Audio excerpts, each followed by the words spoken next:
रवि जी, ये जो no limit agreement अभी बात कर रहे थे, क्योंकि तो वहां तो नो लिमिट एग्रीमेंट है रूस और चीन चीन के बीच, दोनों के बीच। और आप वो खड़ा है लगातार है कि हमारा असमंजस क्या है, क्यों है। हमें एक तरफ तो डोनाल्ड ट्रंप भले ही कितनी ही वो क्या क्या नहीं किया है बीते, वो जो अभी बात की ऑपरेशन सिंदूर, या उसके पहले जो पहलगाम आतंकवादी हमला हुआ, और कितनी बार कहा क्या क्या सारा कुछ है।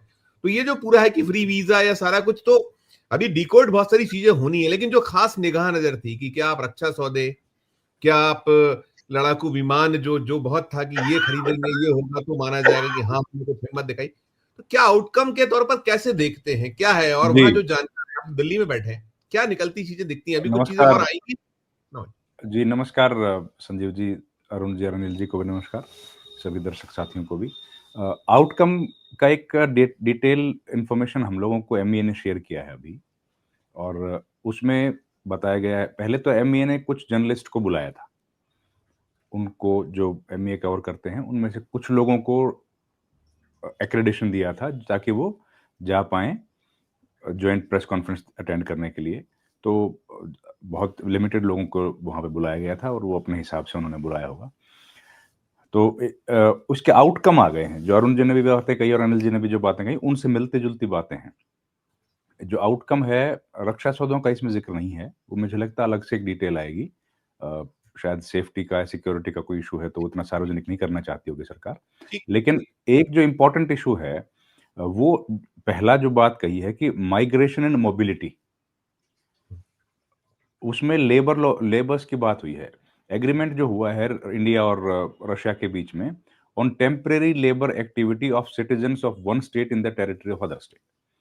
अब यहाँ से ही वहाँ जाएगा लेबर, तो वहाँ से तो इधर मुझे लगता नहीं कोई आएगा। तो वो जो हम लोग जिस पर आशंका ज़ाहिर कर रहे थे, वही है कि यहाँ से लेबर्स कितना जाएगा और उनको किन कंडीशंस पे लेके जाएँगे।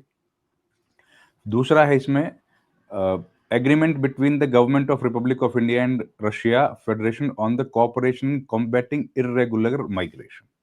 अब ये दोनों विषय ऐसे हैं जो भारत में अभी चल रहे हैं ऑलरेडी।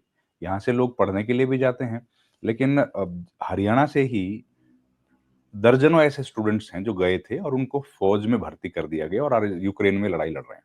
अब वो मुद्दा यहाँ पर उठा दिखा नहीं अभी तक। उस मुद्दे पर कोई चर्चा, दोनों के बीच में जो शिखर सम्मेलन हुआ है, दोनों जो समिट में हुए हैं, उन पर कोई विषय में आया हो डिस्कशन के लिए, अभी तक वो अखबारों ने रिपोर्ट नहीं किया है और हम लोगों ने भी जितना सुना उसमें वो चर्चा का विषय क्योंकि नहीं जो बन पाया। अनिल सर ने कहा यूक्रेन से जो शांति की अपेक्षा की, आप भी कुछ इसमें करें, हमने देखा था उनका बड़ा गोल मुबादी फौरी था कि भाई हम शांति के पक्षधर हैं, हम जो हम सुन रहे थे उसको करिएगा, उससे जी, जुड़ा कुछ अगर है। जी जी प्लीज। हाँ, तो उसके बाद दूसरा जो विषय है वो है हेल्थ एंड फूड सेफ्टी। उस जी हाँ, पर जी हाँ। एक एग्रीमेंट हुआ है। उसमें हेल्थ और जो रशिया की मिनिस्ट्री है, cooperation in the field of health care, medical education and science.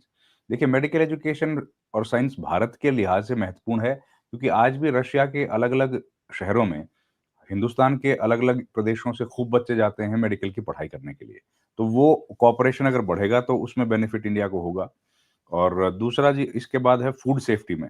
तो food safety and standard authority of India, वो serve federal service of surveillance consumer human right protection and human well Russian federation in the field of food safety. अब food safety मुझे नहीं पता कैसे लागू करेंगे, क्योंकि हमने हाल ही में देखा है कि एक करोड़ों करोड़ों लीटर घी, नकली घी बेचता एक बाबा पकड़ा गया और वो आज फ्री घूम रहा है। तो वो इस दायरे में आएगा कि नहीं आएगा, उसका सामान वहाँ भेजा जाता है कि नहीं? फूड सेफ्टी में तो मुझे लगता नहीं ये इंक्लूड किया गया होगा, लेकिन वहाँ पर तो फूड सेफ्टी के स्टैंडर्ड काफ़ी हाई हैं। भारत में उनको उठाने की ज़रूरत है। ये कोऑपरेशन होगा, इसमें डिटेल्स आना बाकी है कि किस तरह का कोऑपरेशन किया जाएगा। इस पर एक हुआ है। एक मैरीटाइम मैरीटाइम कोऑपरेशन और पोलर वाटर्स, ये सी को लेकर के मैरीटाइम का काम हुआ है इस पे। लेकिन एक फर्टिलाइजर्स पे हुआ है। फर्टिलाइजर्स के लिहाज से भी रशिया का काफ़ी काम है। कस्टम्स एंड कॉमर्स, एक सेगमेंट है कस्टम एंड कॉमर्स। तो उस पर एक प्रोटोकॉल साइन किया गया है कि कैसे for cooperation in exchange for pre arrival information respect of goods and vehicle moved between the Republic of Russia and India. Bilateral agreement between department of post, ministry of communication, ये हुआ है sir. Academic collaboration भी किया गया है कि किस तरह से हम लोग एक दूसरे की शिक्षा को मजबूती करेंगे। ये लखनऊ यूनिवर्सिटी ऑफ मुंबई और मॉस्को की स्टेट यूनिवर्सिटी के बीच में हुआ है। ये सब डिटेल हैं। लेकिन और इम्पोर्टेंट जो मुझे लगता है आपका जिसमें जो रुचि होगी वो मैं बता देता हूँ पहले, वो है मीडिया कोलैबोरेशन। ठीक। अब सबसे पहले तो हमको देखने की ज़रूरत है कि भारत का मीडिया रशियन मीडिया से क्या सीखेगा? रशिया का जो मीडिया है वो कितना स्वतंत्र है, ये बात तो आपने जानते ही हैं। तो जानते वहाँ हैं। के साथ हमारा कोलैबोरेशन हो रहा है और वो किस किस लेवल पे है ये देखिए बड़ा इम्पोर्टेंट है ये, कि प्रसार भारती जो है वो करेगा joint stock company media holding Russian federation के साथ, उनके साथ हम लोग कोलैबोरेशन करेंगे, ठीक है। दूसरा होगा कि Prasar Bharati and national media group, वहाँ का जो मीडिया ग्रुप है, प्रसार भारती आज तक भारत के इस्तीफा मीडिया ग्रुप के इस्तीफा साथ इस्तीफा इस्तीफा इसलिए आया होगा कि आ गया होगा, नोट आ गया होगा कि इस तरीके से करना है, आप ये उसको जोड़ देखिए सकते बड़ा बड़ा इंटरेस्टिंग है हो, कि मीडिया इंटरेस्टिंग है। हाउसेस के साथ, क्योंकि इस बात को तो हम सब लोग जानते ही हैं। और बिग एशिया मीडिया ग्रुप के साथ वो मतलब कई कंपनीज के साथ प्रसार भारती का करेंगे और BRICS TV BRICS joint stock company भी वहां पर खोली जाएगी। इसके अलावा भी कुछ चीजें हैं जो मुझे लगता है उतना तो ज्यादा जो अगर जिक्र करेंगे तो पुतिन की जो शैली है, पुतिन जैसे राज कर रहे हैं, हम उसी और तो बढ़ ही रहे हैं ना, यही तो उसी बार-बार हाँ, ब्लेम्स है ना। अब ये जो ब्लेम्स मीडिया वाला है, ये मीडिया वाला मुझे थोड़ा चौंकाने वाला लगा कि मीडिया का कॉर्पोरेशन तो हिंदुस्तान का जितना स्वतंत्र मीडिया पहले होता था, हमको तो वेस्ट से सीखने की तो ज़रूरत है। लेकिन वो अमेरिका से या इंग्लैंड के मीडिया से सीखने की ज़्यादा ज़रूरत है, फ्रांस या इटली के मीडिया से सीखने की ज़रूरत है। भारत को रशिया के मीडिया से या चीन के मीडिया से कुछ सीखने की ज़रूरत पड़ेगी तो थोड़ा-सा संदेह की बढ़ जाता है। हाँ, फ़िल्मों में कॉर्पोरेशन होगा, वो सब हमारा पुराना क्योंकि एक कल्चर है, उसको डेवलप हम लोग कर सकते हैं। लेकिन मीडिया के सेक्टर में ये कोलैबोरेशन होगा और इसमें क्या हम लोग एक्सचेंज करेंगे, इसके जब हमको आउटकम्स मिलेंगे या डिटेल्स जब ज़ाहिर होंगी, तब शायद हम लोग आसानी से समझ पाएँगे कि इसके पीछे की कहानी क्या है। लेकिन जो इम्पोर्टेंट इश्यूज़ हैं स्टूडेंट्स के लेके स्टूडेंट्स का उस पर देखिए कुछ ज़िक्र नहीं हुआ और रक्षा सौदों के बारे में डिटेल आना अभी बाकी है। तो जो महत्वपूर्ण बिंदु हैं, उन पर अभी कुछ ख़ास हमारे सामने आए नहीं हैं। लेकिन जो सामान्य बातें हैं, वो बताई गई हैं अभी तक तो। तो थोड़ा-सा और इंतज़ार करेंगे इसका अच्छे तरीके से। बिल्कुल, तो हमने लेकिन वही ये इसीलिए हम लोग कीवर्ड कुछ-कुछ चीज़ें कर रहे हैं कि जिसके पास ऐसी कुछ चीज़ें इन्फॉर्मेशन हाँ, लगाई। जो इम्पोर्टेंट चीज़ें मुझे लगता है जनता जिनको जानना चाहती है, वो अभी शायद छिपाई गई हैं। लेकिन वो इश्यूज़ जो रशिया के लिए सवाल खड़े करने चाहिए जिन मुद्दों पर, उन पर शायद सरकार ने कोई सवाल नहीं पूछे कि जो हमारे हिंदुस्तान के लड़के वहाँ फँसे हैं, जो स्टूडेंट्स के तौर पर गए थे, अब ये लेबर और माइग्रेशन के तौर पर जाएँगे लड़के, अगर ये गए, तो क्या इनको भी रशिया का तो वॉर चल रहा है, तो ऐसे में क्या इनका भी उस तरह से उपयोग किया जाएगा? इनको सिक्योरिटी ऑफिसर बोल के फौज में भेज दिया जाएगा, जैसे कि आरोप उन परिवार के लोगों ने लगाए हैं, जिनके बच्चे आज भी फँसे हुए हैं।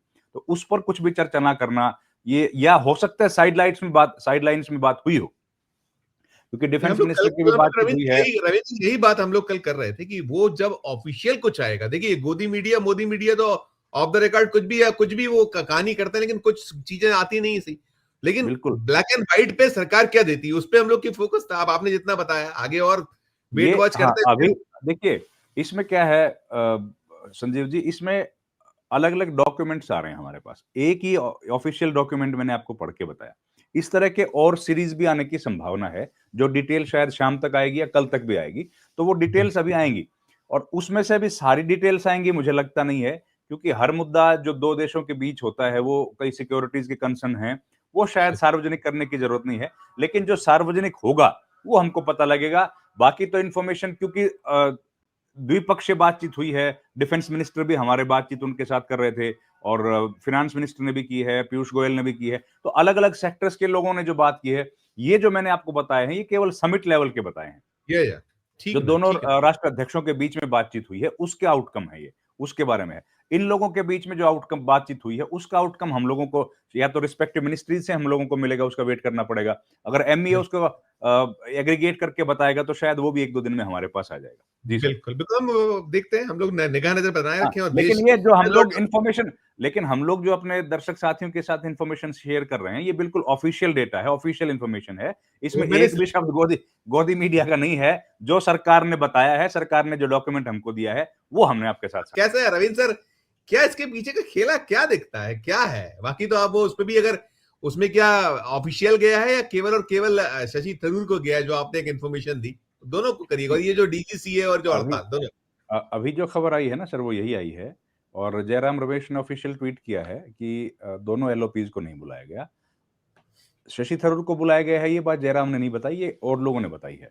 तो ठीक। ऑफिशियली तो खैर जाहिर है नहीं गया होगा, वो तो या तो पीएमओ से गया होगा उनको, या राष्ट्रपति भवन की तरफ से उनके पास चिट्ठी गई होगी, तो उनको बुलाया। इसके अलावा भी कुछ लोगों को बुलाया होगा, वो डिटेल हमारे पास अभी आई नहीं है, आ जाएगी।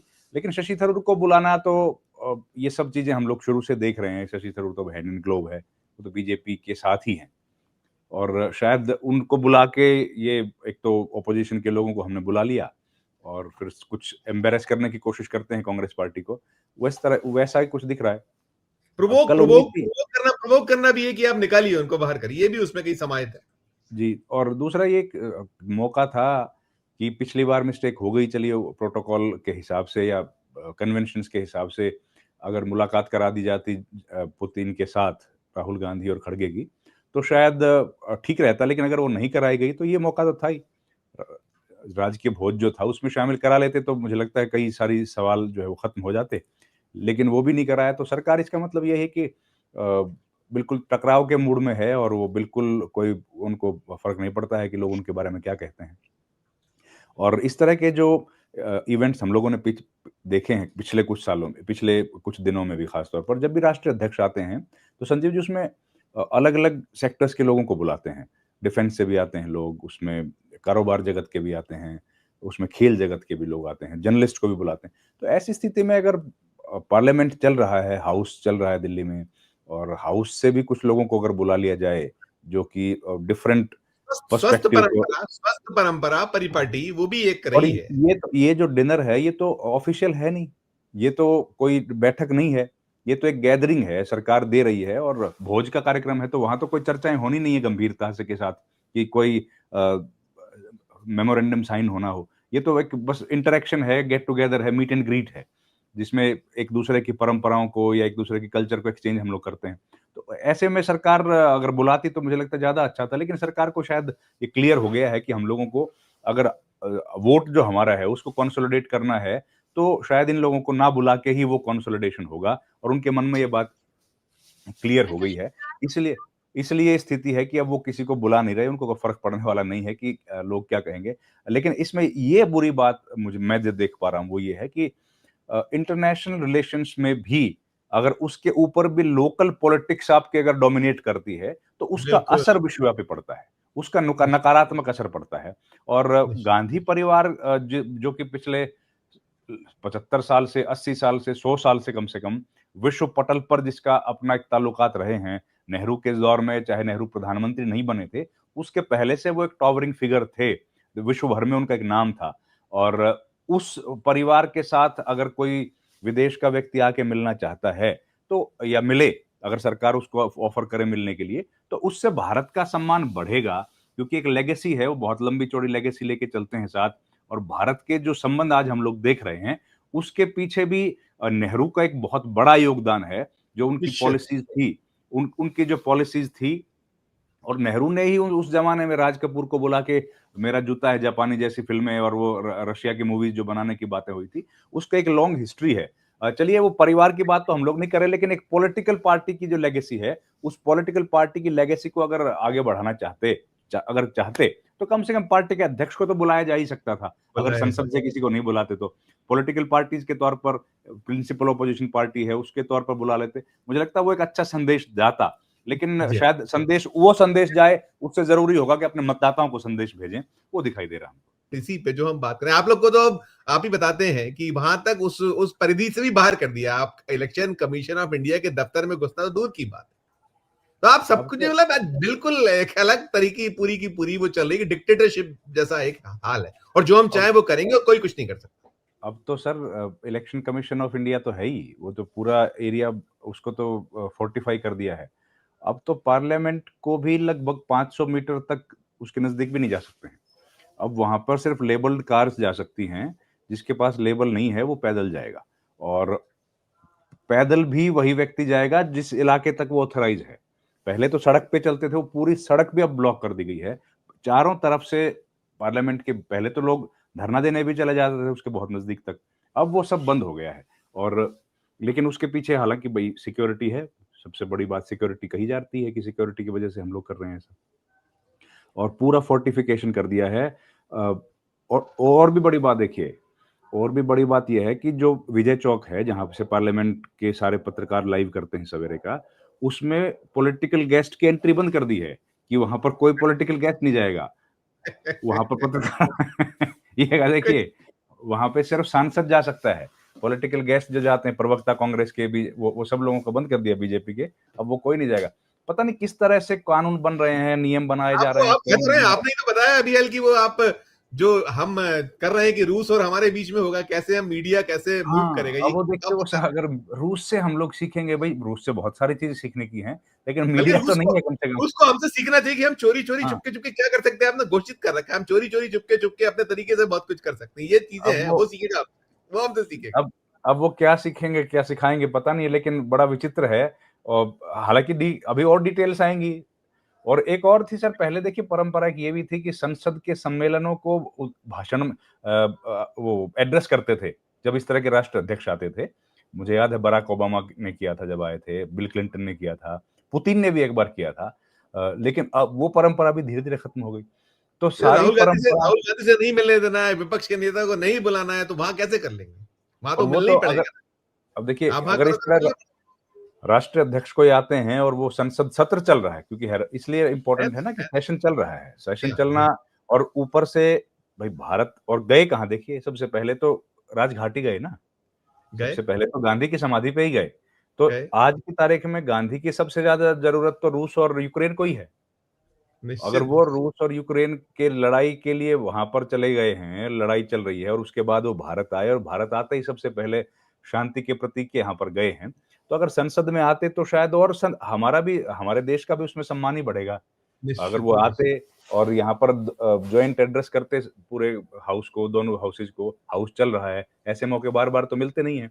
लेकिन वो सब, मुझे लगता है वो सोच परंपराएं जब खत्म हो गई, पिछले 11 बरस में कोई ऐसा विदेशी मेहमान नहीं आया जिसने पार्लियामेंट को एड्रेस किया हो, दोनों हाउसेज को एड्रेस किया हो। पहले तो हम लोग देखते थे, अब तो वो खत्म हो गया है। देखते हैं क्या होगा। बिल्कुल।